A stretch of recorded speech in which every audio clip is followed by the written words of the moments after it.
guys, Coach Leslie here. I am coming to my home care partners. Thank you guys for being faithful followers, reaching out. Always inbox your questions to me and I will make sure as best as I can to respond to you. If you inbox me, make sure you send me your email address. But today's topic is going to be managing your care plan. Your care plan is what you're going to put together once you've had an intake of client assessment in the home.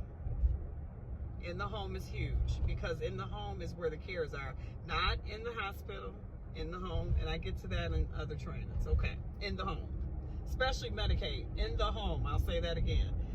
So it comes from in-home assessments and the doctor's involvement usually. So there's a care plan that you create. Here in the state of Wisconsin, we have our what we call a doctor's order 485.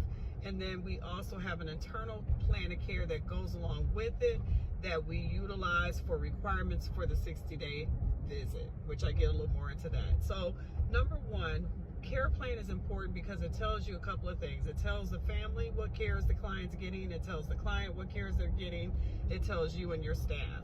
So it's important to follow that care plan pretty closely because in Medicaid situations, they are paying you for the things that are on that plan of care. And if you're not doing those things and you're charging for them, you're letting the caregiver put down they're doing them. And then let's say they do an audit and they find out you're not, they can recoup those funds. Okay, that's the first lesson of this video. Second lesson is when we veer off the care plan and we begin to allow the family to manipulate the care plan. And what I mean by that is there are things that are being requested, involvement that you can't become involved in. Remember, we are non-medical, okay? So a good example is I had someone that really needed for their mother to have meds reminded, meaning a med reminder, okay?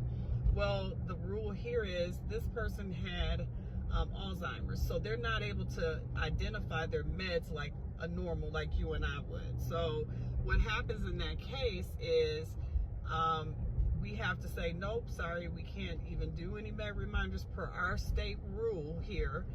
You would have to figure that out on your own. Now, there are some agencies for the fear of losing the client would say yes.